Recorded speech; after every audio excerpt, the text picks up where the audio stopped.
Hi, I'm Michael L Worrall, one of the founders of the British Backpacker Society. I've always had an interest in adventure and travelling.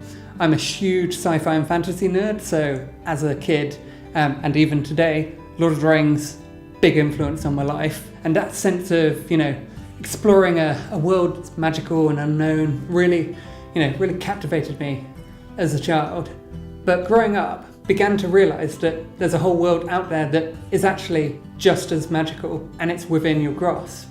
Me and the two other members of the British Backpacker Society, Adam Sloper and Samuel Johnson, are school friends, and eventually we thought we'd have an adventure of our own. We decided that we'd take our bikes to France, cycle to a campsite, and then hop on a ferry in a couple of days' time back to England. And our thirst for adventure only heightened from there. We did interrailing the next year. Year after that, we did our first big adventure from Southampton to Shanghai, across land, Trans-Siberian through Russia, went into Mongolia, went into China. Amazing experiences.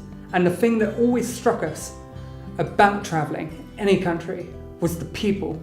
People were so pleased to see you, to just interact with you.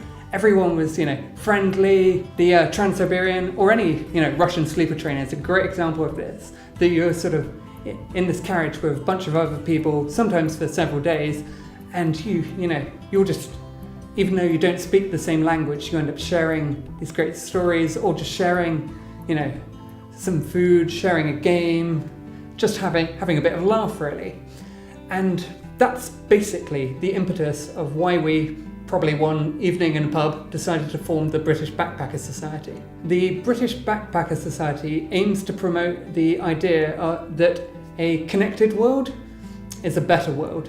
We are encouraging people via travelling to places that you wouldn't often think to travel to, and do a bit of research into it ourselves, not taking, at face value what the media tells us about, for example, Iraq or Iran, and find out what's going on the ground, read forums on the internet, travel forums, other people's travel experiences, properly look into the details about the countries and places and stuff, and find out that actually a country isn't just its political state or its perception in the Western media.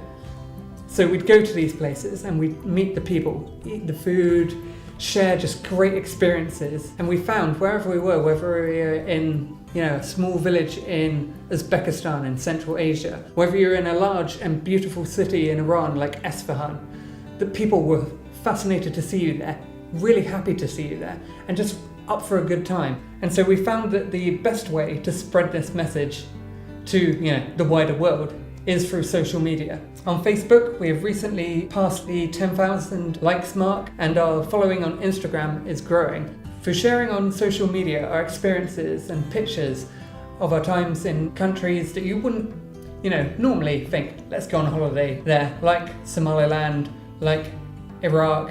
We hope that people from, England, from America, from Europe will be, inspired to go and travel to these places. But also, people from these countries, when we share posts and pictures about it, are really enthusiastic and really happy that people are out there. People are promoting their country and showing it in a positive light, because they have as much love for their countries as we do when we come out there, and they just want the rest of the world to also have that love. I think that's really the aim of the British Backpacker Society, is through social media and hopefully through our upcoming films to promote the sense of, connected world, and to encourage people to get outside of their comfort zone. Go to the countries that may appear bad in the media, but if you do your research, and that's actually the key, make sure you've done your research, you can see that actually behind what the Western media portrays to you, there's an amazing world out there that's just, full of amazing people and amazing experiences waiting to happen.